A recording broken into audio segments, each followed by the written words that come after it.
Hello दोस्तों, स्वागत है आपका पवन के रॉक चैनल में। तो दोस्तों आज हम लोग हिंदी में पढ़ेंगे वर्गों का, व्यंजनों का वर्गीकरण। व्यंजन कितने होते हैं, तो चलिए हेडिंग डाल देते हैं, व्यंजनों का वर्गीकरण। ये संख्या व्यंजनों व्यंजनों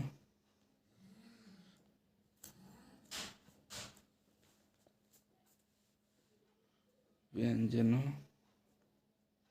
की संख्या व्यंजनों की संख्या कुल कितनी होती है? व्यंजनों की संख्या कुल 33 होती है, जिन्हें हम क वर्ग, प वर्ग, छ वर्ग, त वर्ग तथा ट वर्ग, क वर्ग, छ वर्ग, ट वर्ग, त वर्ग, प वर्ग, पाँच पाँच पाँच वर्ग हैं, जिनमें कुल 25 संख्या रहती है। तो देख लेते हैं कितने आते हैं।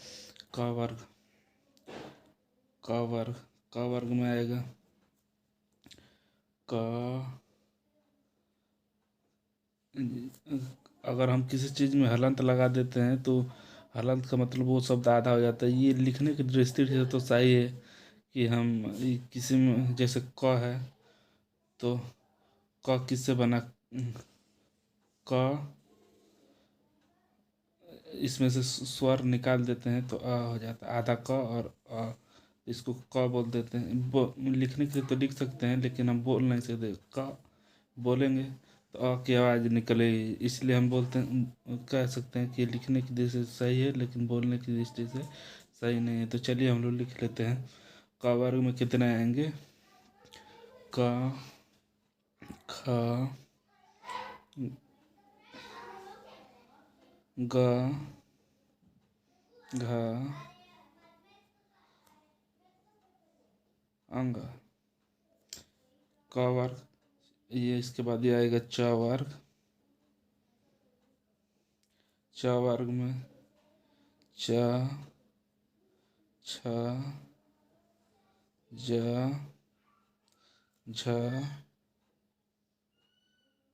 झ। ये हिंदी वर्णमाला में एक ये झ है, जो इसका पहले का एक और रूप होता था, जिसको ऐसे लिखा जाता था, जैसे झंडा लिखना हो तो ऐसे झंडा लिखा जाता था। ये वाला आज के समय में जो झंडा का ये झ वाला जो रूप है वह प्रचलित हो चुका है। इसके अमानक वर्ण की संज्ञा दे दी गई, तो इसको क्या बोलते हैं? अमानक वर्ण। इसे अब प्रयोग में नहीं लिया जाता है, अमानक वर्ण। अगर आपसे पूछा जाए कि हिंदी भाषा में कितने अमानक वर्ण हैं, तो इसकी संख्या आ जाएगी एक। इस झ, ये पुराने वाले झ को अभी इसको हटा दिया गया, तो इसलिए एक अमानक वर्ण आ जाता है। तो अगर पूछे प्रश्न, परीक्षा में कोई प्रश्न पूछे कि अमानक वर्ण की संख्या कितनी है, तो हम लोग लिख सकते हैं कि एक है। तो चलिए आगे और देख लेते। तो ये इसी तरह इसके बाद टावर टावर ट, ठ, ट, ठ, रुक जाइए। ट, ठ, ड, ट, ठ, ड, ढ, अ। तो इसे इसमें इसमें अगर ये वाला है ड और ढ, इसमें ऐसे ड में ऐसे बिंदु लग जाए और ऐसे ये बिंदु लग जाए, तो ये उत्क्षिप्त व्यंजन बन जाते हैं। ये क्या बन जाएंगे? उत्क्षिप्त व्यंजन। तो इसको कैसे पढ़े? अढ़ा, अडा, अढ़ा। इसको क्या बोलते हैं? उत्क्षिप्त व्यंजन। अगर इसमें नीचे बिंदु अगर लग जाता है तो ये उत्क्षिप्त व्यंजन बन जाते हैं। तो आप ये समझ चुके होंगे कि उत्क्षिप्त व्यंजन किसे कहा जाता है। हाँ तो दोस्तों, अब देखिए ट वर्ग हम लोग पढ़ रहे हैं। अब आएगा त वर्ग। त वर्ग में त,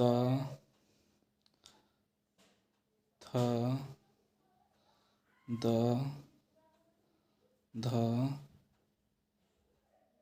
न। ध को अगर हम ऐसे लिख लेते हैं, कोई कोई स्टाइल मारने के लिए ध को ऐसे ऐसे लिख देता है, तो ये पूर्णतः गलत है। या ध के ऊपर ऐसे पूरा लाइन ऐसे खींच देता है ध, तो ये भी गलत है, क्योंकि यहाँ गोल चिन्ह लगता है, हुंडी वाला ये लगता है। इसे ढकना नहीं रहता, इसे खुला रहने दिया जाता है, तो ये इसका सही रूप हो जाता है। अगर इसी तरह धनुष लिखना हो तो ऐसे लिख देते हैं बहुत लोग धनुष, और ऐसे पूरा लाइन ऐसे खा देते हैं, तो ये घ बन जाता है। घ को ऐसे ऐसे लिखा जाता है, इसी को अगर पूरा ऐसे लिख दें तो ये गलत हो जाता है। तो ये भी हमें ध्यान रखने की चीज़ होती है कि कैसे लिखा जाए, कोई शब्द कैसे लिखा जाए उसका हमें ध्यान रखना चाहिए, ये बहुत ज़रूरी है। तो चलिए और इसमें एक थ है, थ को भी बहुत लोग ऐसे ही लिख देते हैं। थ को ऐसे किसी थ और य में कोई अंतर ही नहीं रह जाता। य भी अगर थ को ऐसे लिख के ऐसे कर दिए हैं तो ये समझ में नहीं य है कि थ है। य को ऐसे लिख रहे हैं तो ये लगता है कि अगर ऐसे है तो ऐसा लगता है य लिखा है। तो जैसे जैसे यज्ञ लिखना हो तो ऐसे लिखते हैं यज्ञ। और जैसे इसी को जैसे यहाँ भ्रमण लिखना हो,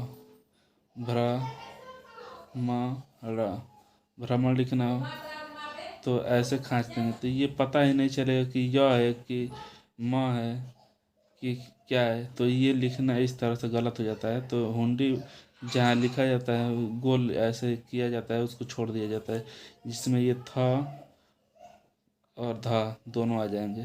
तो आप समझ चुके होंगे कि कैसे किसी चीज़ को अगर सही लिखना है तो आपको इसमें आगे और पढ़ाया जाएगा कि कैसे सही लिखना है। तो इसको आप समझ सकते हैं कि इसको जब लिखेंगे हुंडी वाला वर्ण, या स्टाइल में भी बहुत लोग थ को ऐसे लिख देते हैं, ऐसे ऐसे करके ऐसे लिख देते हैं, ये भी पूर्णतः गलत है, ऐसे भी नहीं लिखा जाना चाहिए।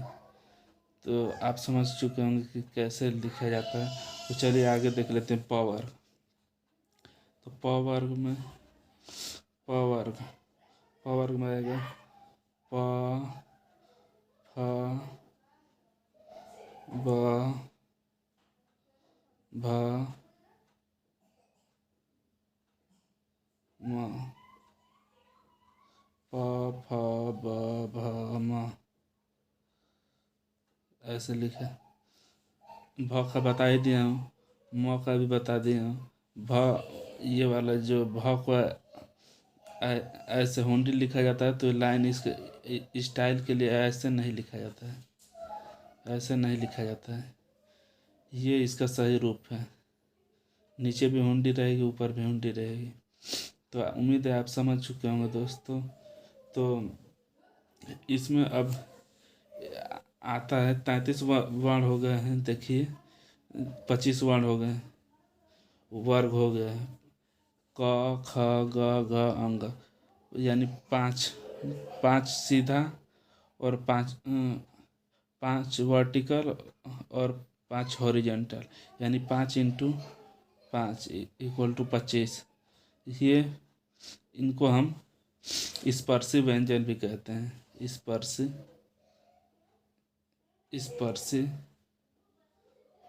स्पर्शी व्यंजन, इनको स्पर्शी व्यंजन इसलिए भी कहा जाता है क्योंकि इनका उच्चारण करते समय जीभ का भाग किसी न किसी मुख्य अवयव को टच करता है, छूता है। तो आप समझ चुके होंगे जैसे क ख उच्चारण स्थान जब पढ़ेंगे तो उसमें बताया जाएगा किसी न किसी भाग को कैसे छूते हैं। तो इनको हम स्पर्शी व्यंजन कहते हैं। और इसके बाद देखिए क्या आ जाता है, य र ल और व, य र ल व। इसे हम क्या य वर्ग कह सकते हैं। वर्ग की संख्या होने के लिए कम से कम 5 संख्या होनी चाहिए। और वर्ग का मतलब ये होता है कि साइड साइड भी बराबर होने चाहिए। और साइड और वर्ग का मतलब ये होना चाहिए कि जिसके चारों साइड बराबर हो। तो ये चारों साइड, तो इसके अगर छः छः का पेयर बनाते हैं तब छः छः का पेयर बनाते हैं तब जाके बराबर होगा। लेकिन इसे ऐसे नहीं लिखा जाता है, इसको ऐसे ही लिखा जाता है। ये जो आते हैं य र ल व, इसे हम अंतस्थ व्यंजन कहते हैं। क्या कहते हैं? अंतस्थ अंतस्थ व्यंजन। अंत अंतस्थ व्यंजन। अब उसके बाद आ जाएगा श, श, स और ह। इनका उच्चारण करते, इनको हम ऊष्म व्यंजन कहते हैं। ऊष्म व्यंजन कहते हैं। ऊष्म व्यंजन कहते हैं। इनका उच्चारण करते समय मुख तालु से, ये मान लीजिए तालु है, ये जीभ है। जीभ किसी भाग के पास तो चला जाएगा लेकिन टच नहीं करेगा। इनमें निकलने वाली प्राणवायु, जो मुख से निकलने वाली हवा है, वो रगड़ खा खा के निकलती है, यानी गर्म होकर निकलती है। इसलिए हम उन्हें उष्म व्यंजन कहते हैं। तो उम्मीद है दोस्तों आपको ये समझ में आ गया होगा कि इसे हम उष्म व्यंजन, इसमें कुछ भाग तो टच करता है लेकिन कुछ भाग जीभ को अन्य भाग को नहीं टच करता, वो यानी स्थिर। जैसे हम बोल रहे हैं यह, तो इसमें इसमें यह बोल रहे हैं यह, तो ये नीचे, यानी ये स्थिर है, यानी जीभ कहीं ज़्यादा इसमें ऊपर नीचे नहीं जा रही, स्थिर है। जैसे बने र, इसमें जीभ थोड़ा ऊपर जा रही है, यानी टच कर रही है, तो ऊपर वाले हल्का सा टच करके नीचे आ जा रही। ल, इसमें भी जीभ थोड़ा ऊपर टच करके आ रही है, इसमें भी ये थोड़ा जीभ ऊपर छू के स्थिर आ जा रही। तो इन दोनों में जीभ छू के आ जा रही, इन दोनों में जीभ ऊपर ऊपर से थोड़ा छू कर आ जा रही है। इसमें और इसमें जीभ स्थिर रही, वह इसमें और इसमें जीभ स्थिर रह रही। तो इसलिए हम कह सकते हैं कि ये इसमें कुछ वर्ण में जीभ स्पर्श कर रही है, कुछ वर्ण में जीभ स्थिर रह रही है। इसे हम अंतस्थ वर्ण कह सकते हैं।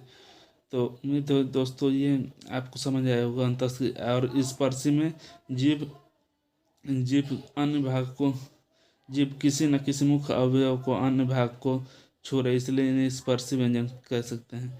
तो दोस्तों आपने पढ़ लिया है। तो कुल 33 वर्ण होते हैं।